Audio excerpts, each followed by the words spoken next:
네, 감사합니다. 오늘 우리가 함께 나눌 말씀은 출애굽기입니다.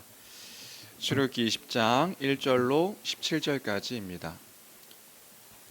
출애굽기 20장 1절로 17절까지. 제가 가진 성경은 구약 성경 112페이지입니다. 구약 성경 112페이지. 출애굽기 20장 1절로 17절까지입니다.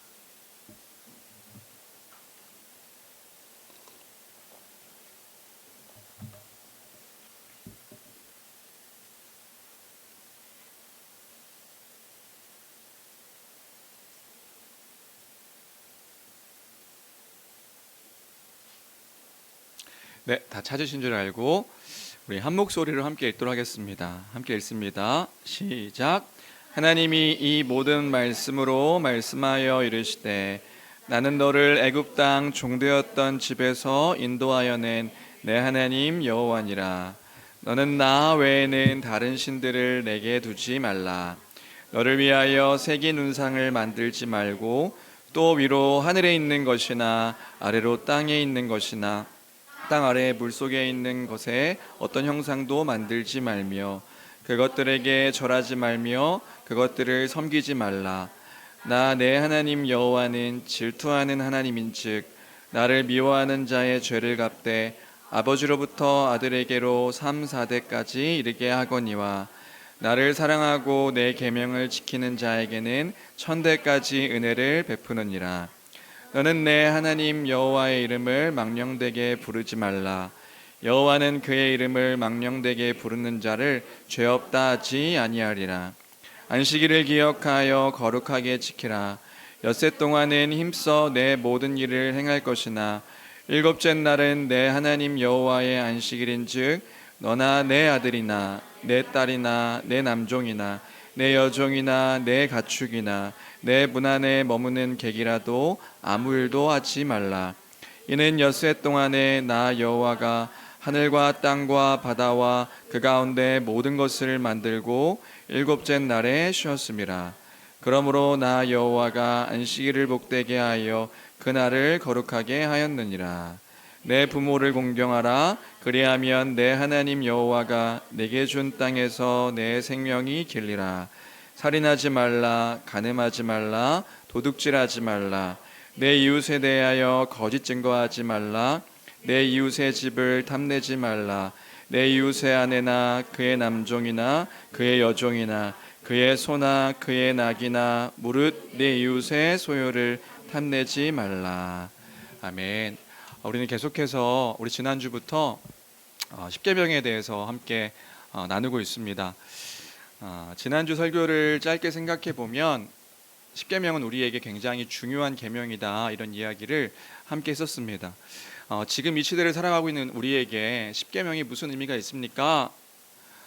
그것들을 함께 생각해 봤을 때 십계명이 굉장히 중요한 의미가 있다. 그래서 역사적 기독교 안에서 우리 믿음의 선배들은 그 십계명을 하나님의 영원한 도덕법이다 라고 말할 정도로, 그래서 그 의미를 생각할 때 교회는 십계명을 이제 가볍게 생각할 수 없는 것이지요.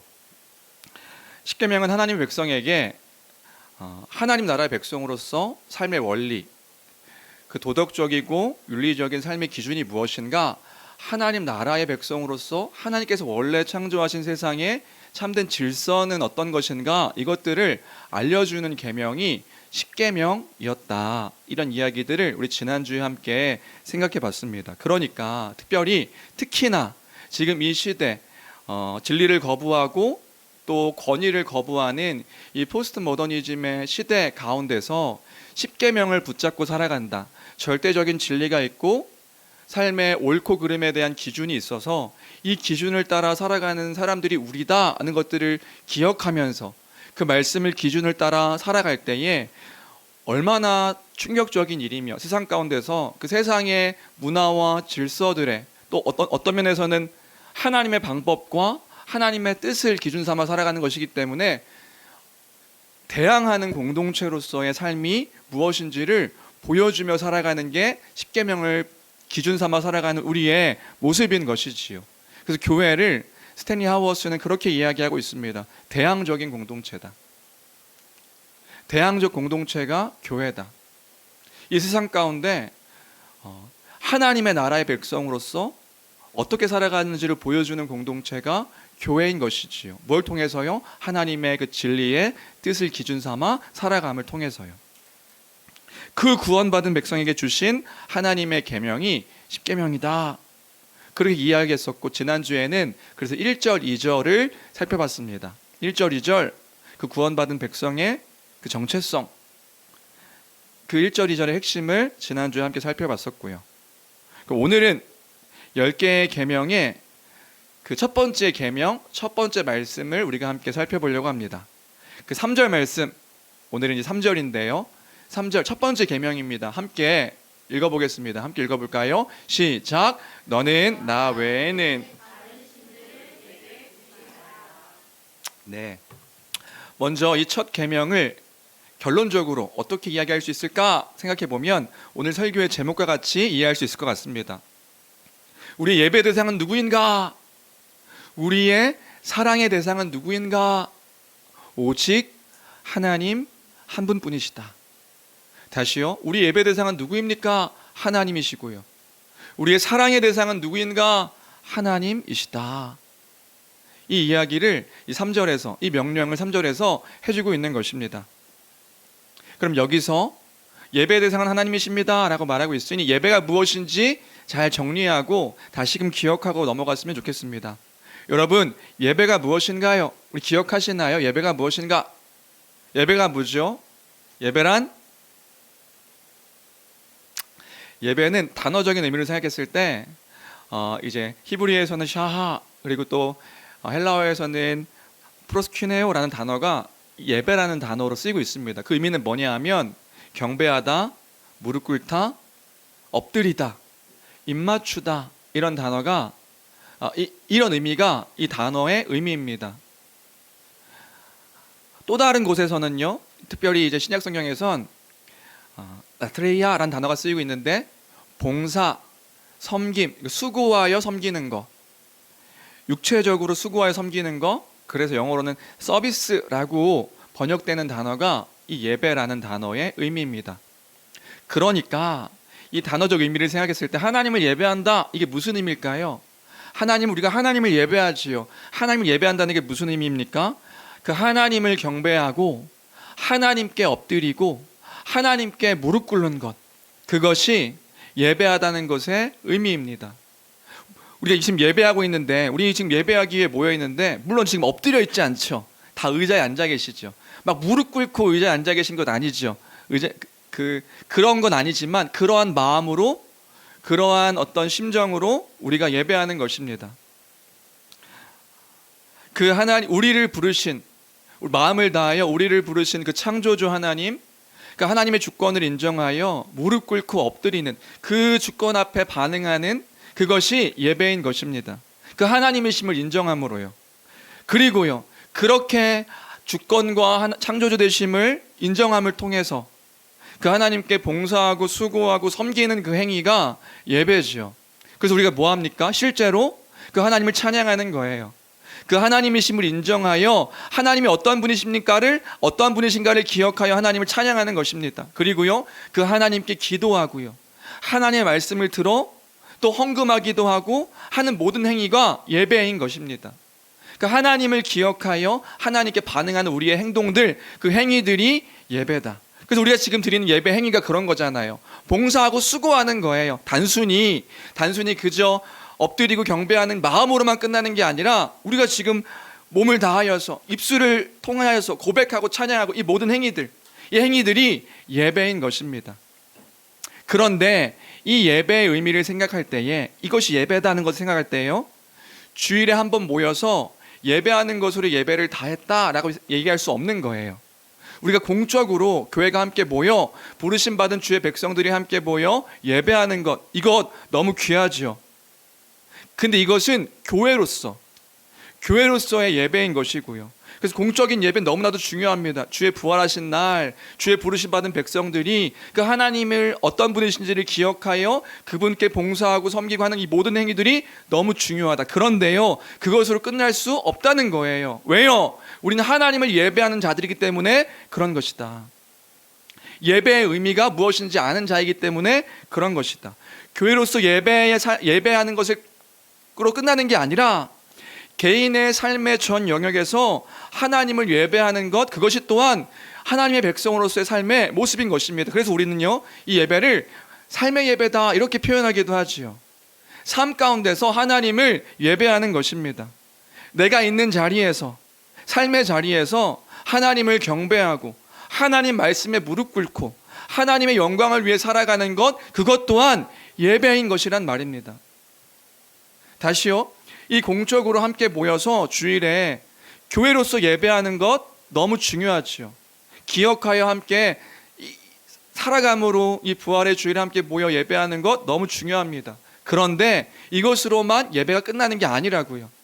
우리의 삶의 전 영역에서 우리는 하나님을 예배하는 것입니다.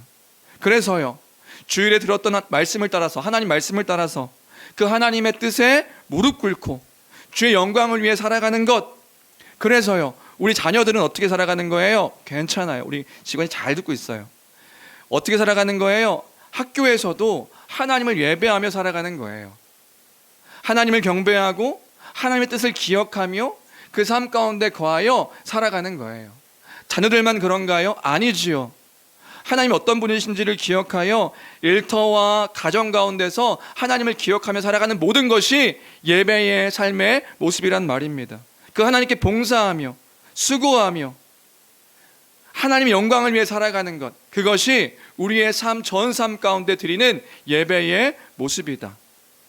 그 예배라는 의미를 기억할 때에, 바르게 이해할 때에 1계명은 무엇을 이야기하는가? 우리는 다시 한번 잘 기억할 수 있습니다.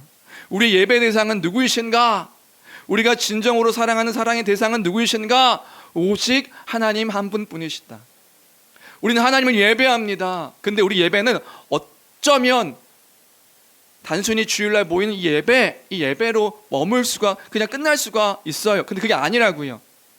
삶의 전 영역 가운데 하나님을 예배하는 삶을 살아가는 우리인 것이다. 그 이야기를 하고 있는 것입니다.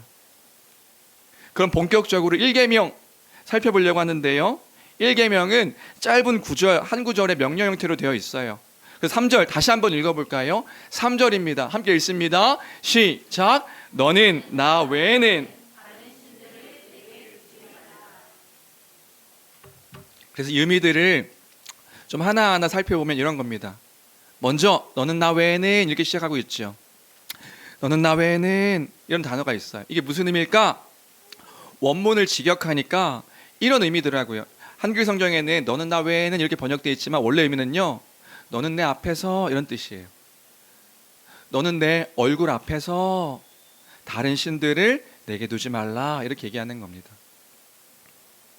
이 말을 좀 더 생각해 볼까요? 어떤 의미냐면, 네가 내 앞에 있으니, 내가 내 얼굴 앞에 있으니 너는 내 앞에서 다른 신들을 너한테 두지 말라, 이렇게 명령하고 있는 거라고요. 이해되세요? 하나님의 백성, 그 백성이요, 하나님 앞에 있는 자들이니 언제나 너는 내 얼굴 앞에 있으니 너는 다른 신들을 네 옆에 두지 말아라. 그래서요, 우리는 이 의미의 명령임을 기억할 때에 몇 가지 교훈들을 생각해 볼 수 있습니다. 첫 번째요, 이 계명은 뭘 이야기하는 거냐 하면, 하나님의 백성이 언제 어디서나 하나님 앞에 있음을 기억하라고 하신 명령입니다. 하나님 백성이요, 언제 어디서나 하나님 앞에 있음을 기억해야 된다, 이 얘기를 하고 있는 거라고요. 우리는 착각 속에서 막연하게 이렇게 생각하는 사람들, 이렇게 생각하는 이들이 있습니다. 물론 말로는 그렇게 하지 않지만 우리 행동을 보면 이렇게 행동하는 분들이 가끔 계십니다. 뭐냐 하면, 하나님 앞에 있다고 생각하는 때와 하나님 앞에 있지 않다고 생각하는 때를 구분하는 거예요. 그래서요, 하나님 앞에 있다고 생각하는 때는 언제입니까? 하나님을 예배하는 주일이나 교회에서 공적으로 성경을 배우는 성경 강좌 그 공부의 시간이나 개인적으로 말씀을 읽고 말씀을 연구하고 기도하고 묵상하고 하는 그때는 기억하는 거예요. 내가 하나님 앞에 있다. 하나님 앞에 내가 있음을 기억하면서 그 일들을 하는 거죠. 그때에는요. 그래서 하나님을 예배하고 하나님을 사랑하고 하나님을 기억하고 하나님 경배합니다, 그렇게 이야기하는 거예요. 그런데 다른 때는요, 하나님 앞에 있다고 생각하지 않더라고요. 언제요? 나의 일상의 생활들 속에서요. 학교에 있을 때나 직장에 있을 때나 가정에서 작은 일들이라 생각하는 일들, 당연하다고 여기는 일들을 할 때는, 친구를 만나거나 직장의 동료들을 만나거나 공부를 하거나 심지어 지하철을 타고 자동차를 타고 이동할 때, 그때는요, 하나님이 안 계신 것처럼 생각하는 거예요. 하나님이 안 계신 것처럼 생각하지 않고 그냥 살아가는 거예요. 그런데요, 이 명령은 그걸 기억하라고 말씀하고 있는 거라고요. 언제 어디서나 하나님 앞에 있음을 기억하라고 명령하신 것이다. 우리는요, 우리가 믿는 하나님이 누구이신지 어떤 분이신지를 잘 기억할 필요가 있습니다. 하나님의 그 속성을 잘 묵상하며 살아갈 필요가 있습니다. 그러면요, 하나님께서 당신의 백성들에게 말씀하신 그 의미가 무엇인지를 우리는 잘 이해할 수가 있습니다. 하나님이 어떤 분이신가요? 하나님은 우리 어떤 삶에서도요, 어떤 시간과 공간 안에서도요, 우리와 함께 하시는 분이십니다. 우리가 지난주 우리 수요 금요 강좌 때 그 얘기했지요. 하나님은 어떤 분이신가? 하나님은 영원하신 분이신데 그 영원하신 하나님이 시간과 공간 안에서도 언제나 우리와 함께 하시는 그 하나님이시다. 제한이 없으신 무한하신 분이신데 그 무한하신 하나님이 이 시간과 공간 안에서 우리와 함께 하시는 그분이시라 말씀하셨다. 그래서 우리 수요 금요 성경 강좌 때 나눴던 말씀 다시 한번 기억해 볼까요? 시편 139편 7절입니다. 시편 139편 7절, 8절, 9절, 10절 우리가 다시 한번 기억하며 읽었으면 좋겠습니다. 함께 읽습니다. 시작. 내가 주의 영을 떠나 어디로 가며 주의 앞에서 어디로 피하리이까? 내가 하늘에 올라갈지라도 거기 계시며 수월에 내 자리를 펼지라도 거기 계시니이다. 내가 새벽 날개를 치며 바다 끝에 가서 거주할지라도 거기서도 주의 손이 나를 인도하시며 주의 오른손이 나를 붙드시리이다. 너무 멋진 시인의 고백 아닌가요? 내가 저 새벽 날개를 치며 바다 저 끝에 거할지라도 주의 손이, 주님이 그때에도 나와 함께 하십니다. 그 하나님이심을 기억하여 고백하는 거예요. 그 하나님이심을 잊지 말라 명령하시는 것이란 말이지요. 그 하나님이 어디서든 함께 하시니 너는 내 앞에서 다른 신들을 내게 두지 말라. 내가 항상 너희가 내 앞에 있으니, 네가 내 앞에 있으니 다른 신을 네 곁에 두지 말라 말씀하신 것이란 말입니다. 조금 더 이해해 볼까요? 그래서 어떤 신학자는 이 명령이 어떤 명령인가? 하나님과 당신의 백성 가운데 친밀한 관계에서 이 명령을 하신 것이다, 이렇게 이야기해 주고 있습니다. 그러니까요, 이 명령은 세상 모든 사람들에게 일반적으로 얘기하신 명령이 아닌 거예요. 하나님의 백성에게 지금 하신 명령이란 말입니다. 당신이 구원하신 당신의 백성에게요. 하나님께서 너무 사랑하신, 너무 귀하게 여기시는, 존귀하게 그렇게 여기시는 당신의 백성들과의 친밀한 관계 속에서 이 명령을 지금 하고 계신 것이다, 이렇게 이야기해 주고 있었습니다. 그래서요, 하나님은 그 곳곳에서, 성경 곳곳에서요, 당신의 백성과 하나님과의 그 친밀한 관계를 알려주기 위해서요, 그거 알고 계시나요? 하나님과 당신의 백성과의 관계를 결혼 관계에 비유해서 그렇게 어떻게 사랑하시는지를 이야기해 주고 계세요. 대표적인 성경 말씀이 호세아서기도 하고요, 대표적인 성경 말씀이 아가서예요. 아가서 읽으면 그쵸, 하나님이 얼마나 사랑하시는지를 보여주는 성경이거든요. 하나님께서 당신의 백성을 하나님과 결혼한 신부, 아내로까지 비유하고 있어요. 그만큼 사랑하는 관계다, 그런 당신의 백성에게 지금 명령하시는 거란 말입니다. 너는 내 앞에서 다른 신들을 너한테 두지 말아라. 그만큼 사랑하는 내가 앞에 있으니 너 한눈 파지 말아라, 이렇게 얘기하는 거예요. 예를 들어 볼까요? 결혼한 남편과 아내가 있습니다. 남편과 아내가 있는데 둘이 함께 있는데 아내가 눈을 부릅뜨고 있는 그런 상황 가운데서 남편이요, 지나가는 아름다운 여인을 힐끗힐끗 쳐다보면 어떻게 될까요? 그 아내가 내가 눈앞에 남편이 있는데 남편이요, 눈앞에서 자꾸 다른 여인이, 아름다운 여인을 자꾸 힐끗힐끗 쳐다보고 침을 흘리고 하고 있다면, 그럼 그 아내가 그럴 수 있다. 아이고, 저 아름다운 여인이 나보다 더 나으니 그때는 그럴 수 있다가 아닌 거예요. 뭐 어떻게 됩니까? 그것은 아내만을 바라보는 사랑의 약속을 어기는 남편의 잘못된 행동인 것이지요. 그러면 그때에 아내는 그 사랑의 질투를 하는 것이란 말입니다. 옳지 않은 거예요. 반대로요, 아내가 남편이 눈앞에 눈을 부릅뜨고 있는데, 함께 있는데 멋진 연예인이 그 눈앞으로 지나가니까 그 연예인을 쳐다보면서 막 열광하고 좋아하고 기뻐하고 남편이 함께 있는 것보다 더 기뻐한다면, 그럼 남편은 어떤 태도를 보일까요? 나는 관대하다, 나는 괜찮다, 내 아내가 다른 연예인을 좋아하는 것들을 보아도 나는 그래, 그럴 수 있다. 그렇지 않다고요. 그럼 어떻게 해요? 슬픔과 실망감을 느끼는 거예요. 사랑의 질투를 느끼는 거란 말입니다. 네, 지금 하나님께서요, 그 명령을 하고 계신 거라고요. 당신의 백성을 그 결혼관계에 비유하면서까지 그 앞에 내가 있음을 기억하라고 이야기하고 있는 것이란 말입니다. 그러면서 명령한 거라고요. 너는 마땅히 내 앞에 있으니, 내가 네 앞에 있으니 내 얼굴 앞에서 다른 신들을 내게 두지 말라. 너는 지금 내 앞에서 누구를 예배하고 있는가? 누구를 사랑하고 있는가? 하나님만 예배할 것을, 하나님만을 사랑할 것을 명령하고 있는 것이다. 이것이 지금 이 명령의 의미입니다. 두 번째, 너는 나 외에를 생각할 때 이 명령이구나 기억할 필요가 있고요.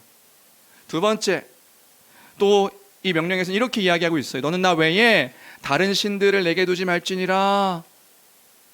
근데 이 명령을 자칫 오해하면 이런 오해를 할 수 있습니다. 무슨 오해를 할 수 있냐면, 하나님이 지금 다른 신들을 내게 두지 말라고 했으니 다른 신들을 인정하고 계시는가? 그것도 아니라고요. 만약에, 그러니까 하나님은 큰 신이고 다른 신들은 작은 신이어서 그 신들은 하나님보다 못한 신이니 이 신들을 너한테 두지 말라, 이렇게 명령하고 있는 것인가? 그게 아니라고요. 이렇게 생각한다면 이 또한 성경에 대한 오해라고 할 수 있습니다. 왜요? 오히려 이 명령은 어떤 명령이냐면 그 작은 신들도 용납하지 말라고 명령하고 있는 거예요. 왜 그렇습니까? 이 세상에서 신이라고 말하는 것은요, 신이 아니기 때문에 그런 거예요. 신이 아니니까요. 그 신이라고 말하는 다른 신들은요, 인격도 없고 능력도 없고 그 일들을 행할 힘도 없는 거짓된 신이기 때문에, 가짜이기 때문에 하나님의 백성들의 인생 가운데 아무런 능력도 아무런 힘도 행할 수 없는 그런 존재들이기 때문에, 존재도 아닌 것이지요. 그 다른 신이라고 말하는 것을 네 곁에 두지 말라, 이렇게 명령하고 있는 거예요. 그것을 예배하지 말라, 그것을 사랑하지 말라, 그것을 섬기지 말라, 이렇게 명령하고 있는 것이란 말이에요. 이 명령을 왜 하고 있는 것일까? 그 당시에 이건 조금 문화를 이해할 필요가 있습니다. 그 당시 출애굽기, 지금 이 명령을 하고 십계명을 주신 출애굽기를 생각할 때에 그랬거든요. 이 이스라엘의 주변 나라들이요, 수많은 이방신들을 섬기고 있었습니다. 우리가요, 지난주에 이런 이야기 했죠. 우리가 살아가고 있는 시대와 문화 이야기를 했었습니다. 우리도요, 은연중에 우리가 살아가고 있는 시대와 문화에 물들어서 그 가운데 우리가 은연중에 흡수되어서 살아가고 생각하고 있는 것들이 많다고요. 정치, 경제, 문화, 이 모든 것들이 이 시대가 주는 가치관, 이 시대가 주는 세계관, 이런 것들에 물들어 있을 때가 많다고요. 거기에 기뻐하고 즐거워하고 그걸 따라가는 우리의 모습일 때가 있다고요. 그런데 그때도 마찬가지였던 거예요. 모세 시대에도 사람들에게 영향을 미치는 그런 생각들이 있었단 말입니다. 그게 뭐냐 하면 다른 신들에 대한 이해였어요. 이스라엘 백성들 그 주변국에 수많은 신들이 있었단 말입니다. 이집트를 예로 들면 그 이스라엘 백성들이 이집트, 애굽에서 탈출한 거잖아요. 그 애굽에도요, 그 애굽 사람들이 수많은 신들을 섬기고 있었어요. 그래서 이집트는 나일강을 중심으로 해서 나라가 이제 발전했는데, 나일강 중심의 그 지역만 농사를 지을 수가 있고, 나일강 아닌 곳은 척박하고 땅이 안 좋아서 농사를 지을 수 없는 그런 환경이었다고 합니다. 그래서 이 나일강이 범람하는 것을 통해 농사를 지을 수 있는 그런 환경 속에서 이들이 농경의 신을 섬기고 있었어요. 하피라고 하는 그 농경의 신을 통해 그 신이 이 농사를 잘 짓게 해준다, 그런 믿음이 이집트 사람들에게 있었고, 이스라엘 사람들도 거기에 물들어서 그 하피를 섬기며 살아갔을 수도 있죠. 또 이집트에는요, 해마다 개구리 시즌이 있었다고 해요. 그 나일강을 중심으로 개구리 떼가 나타나서, 우리 교회도 개구리 싫어하시는 분 계시죠. 근데 거기에 개구리 떼가, 그래서 울어대는 바람이, 그 시즌만 되면 그 개구리가 울어대는 바람에, 그리고 여러분들 아세요? 저 개구리가 우는 것뿐만 아니라 개구리의 비린내도 엄청나게 심합니다. 그러니까 그 지역에 사는 사람들이요, 재해를 책임지는 헤그트라는 여신이 있어서요, 이집트에 이 재해가 일어나지 않도록 그 신을 섬겼다고 해요. 또요, 대표적으로 태양신을 섬기지요. 태양신은 그 생명과 또 그 모든 것들의 원천이라고 말하는 신이 태양신이었대요. 이집트만 그런가요? 가나안 땅을 가더라도 바알과 아세라, 풍요와 다산의 그 신들이라 말하는 그 여러 신들, 그러니까 그 시대의 문화, 어떤 문화였냐면 자신들의 복, 자신들을 잘 살고 윤택하게 할 수 있는 수많은 신들이 존재한다고 믿었던 그런 시대에 이스라엘 민족이 있었던 거예요. 각 시대의 지역마다, 문화마다 여러 신들이 있어서 여러 신들을, 풍요의 신, 다산의 신, 재해의 신, 생명의 신, 각자마다 줄 수 있는 그 신들을 섬기는 문화가 그 고대 근동 지방의 문화의 모습이었다고요.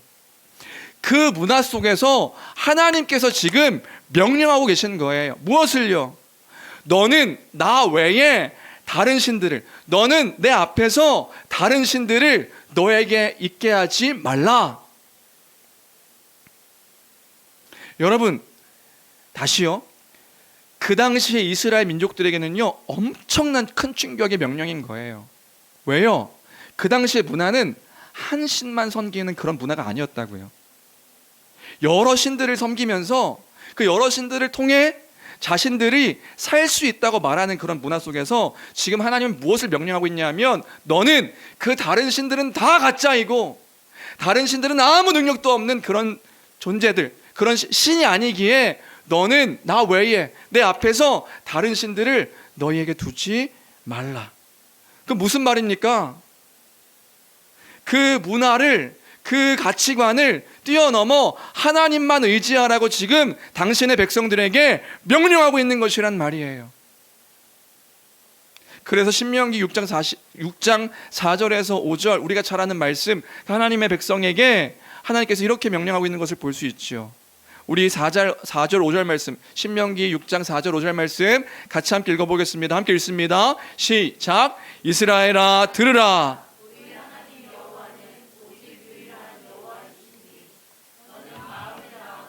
뜻을 다하고 힘을 다하여 내 하나님 여호와를 사랑하라. 이거 어디서 많이 본 말씀 아닌가요? 너는 마음을 다하고 뜻을 다하고 힘을 다하여 내 하나님 여호와를 사랑하라. 예수님께서 하신 말씀이에요. 이 말씀을 끌고 들어와서 너는 마음을 다하고 목숨을 다하고 뜻을 다하여 주 너의 하나님을 사랑하라. 이것이 가장 큰 계명이다 라고 말씀하고 계신 것이죠. 그래서요, 지금 이 10계명이 명령하고 있는 것은 무엇입니까? 1계명이 얘기하고 있는 것은 무엇인가요? 하나님께서요 당신의 백성들에게 절대적인 공경, 절대적인 신뢰, 절대적인 순종, 절대적인 사랑을 받기에 합당한 하나님이시니 하나님만을 의지하고 하나님만을 섬기고 하나님만을 예배하고 하나님만을 사랑하라, 그렇게 당신의 백성들에게 명령하고 있는 것이란 말입니다. 그러면 하나님께서 이 명령을 왜 하고 계시는 걸까요? 속박하기 위해서? 옥매여서 괴롭게 하기 위해서요? 아니요. 그래야 살 수 있으니까요. 그게 참되게 하나님 백성이 살 수 있는 길이니까요. 다시 다른 거짓된 우상과 신은 헛된 것이니, 아무 능력도 없는 것이니, 아무 힘도 없는 것이니, 오직 내 하나님 여호와만을 예배하고 섬기고 의지하고 살라고 명령하고 있는 것이란 말입니다. 우리를 강압하고 억압하여서 숨도 쉴 수 없게 우리를 올가매기 위한 명령이 아닌 거예요. 그게 아니라 그 헛된 것들을 따라 살아갈 때에 거기에 우리의 참된 행복이 있지 않으니, 하나님이 우리를 살게 하시려고 하신 명령, 그 명령이 뭐냐 하면, 너는 내가 앞에 있음을 기억하여서, 내 앞에 있음을 기억하여서 다른 신들을 너에게 두지 말라. 그것이 참된 삶, 복된 삶의 원리임을 기억하는 저와 여러분들 되길 주님의 이름으로 축원합니다. 그 명령을 제1계명에서 하고 있는 것이다. 여기까지가 1계명에 대한 이해예요. 그럼 그 다음으로요, 이제 1계명이 이런 의미임을 기억할 때에 이 계명이 지금 이 시대를 살아가고 있는 우리와 무슨 상관이 있는가, 이것을 생각해 볼 필요가 있을 것 같아요. 지금 이게 우리가 무슨 상관이 있는가? 하나님께서는요 당신의 백성들에게 동일한 명령을 하고 계심을 기억하기를 바랍니다. 하나님께서의 동일한 명령을 하고 계신 거예요. 이때 어떤 분들이 이렇게 생각하실 수도 있어요. 목사님, 지금은 그런 시대가 아니지 않습니까? 다른 신을 우리가 섬기고 있지 않지요. 저는 모태신앙입니다. 어렸을 때부터 신앙생활을 했기 때문에 다른 신이라는 거. 목사님, 저는 다른 종교도 가본 적이 없습니다. 다른 신은 저와 상관없는 이야기지요. 제가 기독교 가정에서 태어났고 교회도 빠지지 않고 다니는데 저는 관심도 없습니다. 그런데요, 잘 우리가 잊지 않았으면 좋겠어요. 뭐냐면요, 십계명이 처음 기록될 때도 그랬고 지금 이 시대도 마찬가지인 거예요. 하나님이 말씀하시는 다른 신은 무엇인가? 그 우상이라는 것은 무엇인가? 그것은요, 하나님 외에 하나님보다 더 가치 있게 여기는 것, 하나님을 예배하는 것보다 더 예배하는 것. 이제 그래서 예배가 무엇인지 잘 기억하시면 좋겠어요. 하나님보다 더 예배하는 것, 하나님보다 더 사랑하는 것, 하나님보다 더 신뢰하는 것, 하나님보다 더 섬기는 것, 그것이요 다른 신, 그 우상 섬기는 일이라는 것을 우리는 기억해야 한단 말입니다. 우상 자체도요 거짓된 것이었어요. 그러니까 그 우상을 왜 섬겼는지 아세요? 그 우상을 통해서 내가 더, 하나님보다 더 그것들이 나에게 줄 것들을 여기며 섬겼던 거예요. 그 우상이 뭔가요? 내가 하나님보다 더 신뢰하는 것, 내가 하나님보다 더 예배하는 것, 내가 하나님보다 더 사랑하는 것, 내가 하나님보다 더 아끼는 것, 그것이 우상이란 말입니다. 그게 다른 신이란 말이에요. 그러면 우리 다시금 기억해야 합니다. 우리가 지금 하나님보다 더 가치 있게 여기고 있는 것은 무엇입니까? 내 삶 가운데서, 내 인생에서 하나님보다 더 소중히 여기고 있는 것이 무엇입니까? 더 소중히 여기는 것이 있다면 그것이 바로 다른 신이다. 그래서 하나님은 명령하고 계신 것입니다. 당신의 백성들에게, 너는 나 외에 내 앞에서 다른 신들을 너에게 두지 말라. 그럼 다른 신이라는 것이 무엇일까요? 웨인 구르뎀이라는 신학자의 책을 봤더니 그 책에서 그 다른 신, 이 시대의 다른 신은 무엇인가, 이렇게 그 목록을 나열해 주는 것을 볼 수 있었어요. 다른 신이 무엇인가? 다른 신은 지금 이 시대가 너무나도 사랑하고 있는 것, 너무나도 신뢰하고 있는 것, 너무나도 아끼고 있는 것, 우리에게 우상이 될 수 있는 다른 신은 무엇인가? 가장 대표적인 것은 돈이었습니다. 이 시대에 가장 중요하다고 믿고 따르고 섬기는 것, 돈이지요. 돈이 인생의 전부인 것처럼 우리가 살고 있지는 않습니까? 그러면 그것이 우리의 다른 신일 수 있다. 지금 이 시대는요, 돈만 벌 수 있다면 뭐든지 하는 시대다라고 말하기까지도 하는 것 같아요. 돈만 벌 수 있다면 무슨 짓이든 할 수 있다는 사람들이 많습니다. 그래서 언젠가 제가 그 신문 기사를 본 적이 있는데, 여러분들 보신 적 있는 보셨을 수도 있을 것 같아요. 대학생 중 2명 중 1명이요 이런 인터뷰를 했다고 해요. 만약에 10억을 준다면 나는 감옥에 들어갈 수도 있다. 여러분 어떻게 생각하세요? 그거 보면서 나도 이렇게 생각하시는 분 없으시죠? 10억이면 나도 감옥에 갈 수 있겠는데? 근데 여러분, 이게 얼마나 엄청나고 끔찍한 대답이고 생각인지 여러분들 아시나요? 이게 무슨 소린가요? 10억만 벌 수 있다면 감옥에 왜 갑니까? 나쁜 짓을 하니까 들어가는 거예요. 내가 10억만 벌 수 있다면 어떤 나쁜 짓이든 내가 할 수 있다, 이렇게 지금 이야기하는 세태가 우리 지금 살아가는 세태. 근데 문제는 뭐냐면 그렇게 말하고 있는 것들에 공감하는 사람들도 있는 거예요.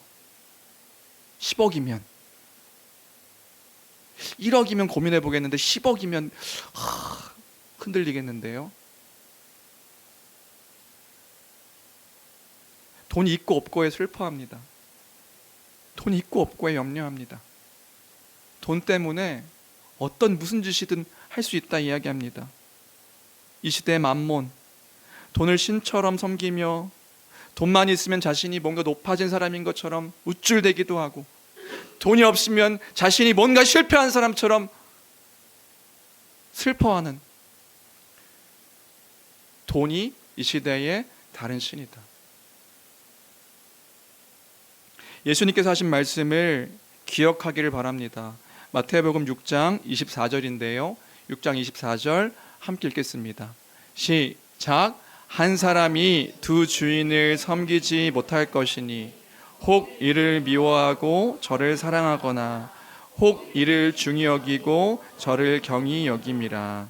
너희가 하나님과 재물을 겸하여 섬기지 못하느니라. 주 안에 사랑하는 성도 여러분, 여러분들은 하나님보다 돈을 더 사랑하고 있지는 않습니까? 여러분들은 하나님보다 돈을 더 예배하고 있지는 않습니까? 여러분들은 그것이 전부인 것처럼 돈을 위해 나의 인생을 바치고 허비하고 있는 삶을 살고 있지는 않습니까? 주의 명령을 기억하는 우리가 되어야 될 줄로 믿습니다. 돈 말고 또 무엇이 있을까? 탐심입니다. 탐심. 그 성경 골로새서 3장 5절은 탐심을 우상숭배라고 이야기합니다. 우리 골로새서 3장 5절 같이 함께 읽어볼까요? 함께 읽겠습니다. 시작. 그러므로 땅에 있는 지체를 죽이라. 곧 음란과 부정과 사욕과 악한 정욕과 탐심이니 탐심은 우상숭배니라. 돈과 같은 맥락에서 생각할 수 있지만 더 넓은 의미에서 자신이 갖고 싶은 것들을 가졌을 때 기쁨을 누리고 만족을 누리고 안전을 추구하는 것, 이게 있어야 나는 기뻐, 이게 있어야 나는 즐거워, 이게 있어야 나는 만족해 라고 하는 것들을 따라 하나님보다 더 신뢰하고 아끼고 사랑하는 그 무엇이 있다면 여러분, 그것도 우상숭배임을, 다른 신을 섬기는 것임을 기억하는 교회가 되어야 될 줄로 믿습니다. 여러분, 민감해 주십시오. 더 많이 갖기 위해서, 더 많이 누리기 위해서 더 큰 것, 더 좋은 것, 더 비싼 것, 이런 것들이 우리의 마음이 빼앗기고 있지 않습니까?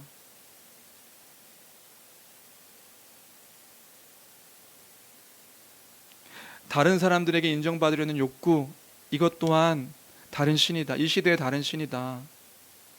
다른 사람들의 인정, 인기, 명성, 하나님이나 그리스도를 섬기는 것보다 자기의 칭찬받는 것들을 더 위해서 살아가는 삶의 모습이 있다면 그것 또한 우상 숭배입니다. 그것을 위해서 살아가는 거예요. 다른 사람들에게 칭찬받고 싶어하는 것, 인정받고 싶어하는 것,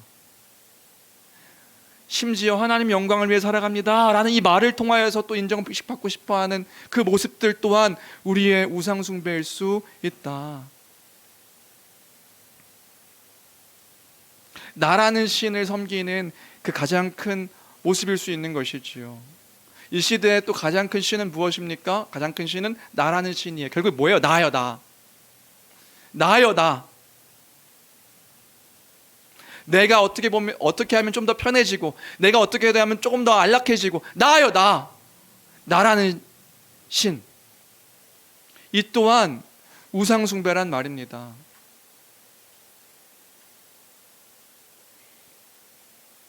또 어떤 것들이 우상숭배요 다른 신들을 섬기는 것일까요?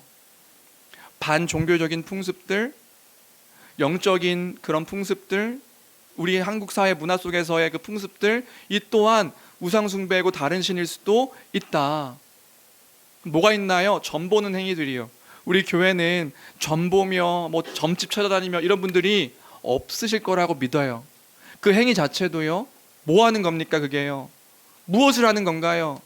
하나님을 의지하기보다 다른 것들을 의지하는 거잖아요. 하나님의 섭리와 인도하심을, 그래서 그런 거죠. 은연중에 또 우리가 손 없는 날 택해서 이사 가야 된다, 손 없는 날에 뭘 해야 된다, 이런 표현들도요, 뭔가요? 그게 어떤 것들을 지금 이야기하고 있는 건가요? 결국에 하나님의 섭리와 하나님께서 우리를 돌보신다는 것들을 부정하는 우리의 태도와 모습인 거예요. 하나님의 돌보심을 믿기보다는 어떻게 보면 예전에 교회 다니시는 분 중에 그런 분도 본 적 있는 것 같아요. 자신의 자녀가 이제 결혼을 앞두고 있는데 친한 분의 장례식장을 안 가요. 왜 안 가죠? 부정 탄다고요. 자녀가 결혼하는데 장례식장 가면, 이 기간에 장례식장 가면 부정 탄다고요. 뭐죠 그게? 무슨 의미죠? 그러니까 이러한 태도와 모습들이 우리가 은연중에 알고 모르고 행하는 이런 모습들이요, 하나님 외에 하나님 앞에서 다른 신을 섬기는, 그리고 웨인 그루뎀 그렇게까지 얘기하는 걸 볼 수 있었어요. 행운의 숫자. 난 행운의 숫자가, 이 숫자가 나에게는 행운의 숫자야. 행운의 숫자는 그 무슨 의미인가요? 이 작은 것 하나까지도요, 우리가 의지하는 것, 하나님 외에 다른 것들을 의지하고 예배하고 섬기는 그런 모습들이요,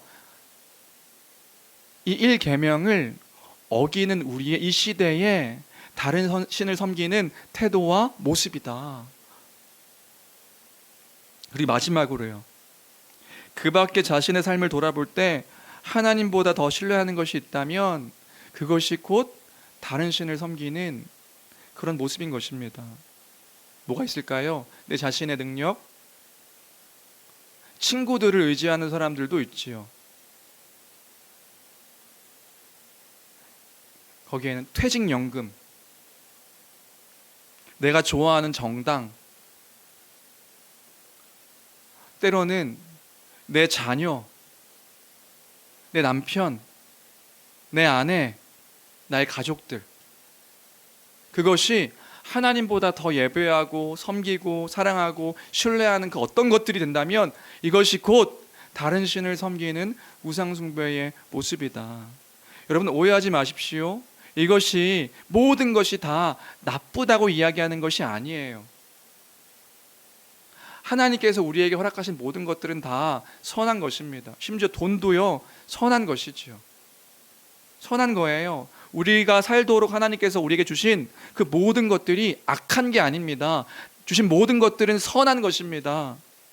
그런데 그때에 우리가 생각해야 되는 것이란 말입니다. 하나님께서 우리에게 주신 거라고요. 그런데 우리가요, 자칫하면 하나님께서 우리에게 주신 것들을 통해 하나님은 없고 주신 것에만 관심을 두어 이것을 사랑하고 이것을 예배하고 이것을 섬기는 우리의 모습과 태도가 있을 수 있단 말입니다. 우리의 마음을 빼앗겨서요. 그래서요, 우리의 마음을 잘 돌아봐야 하는 것이란 말이에요.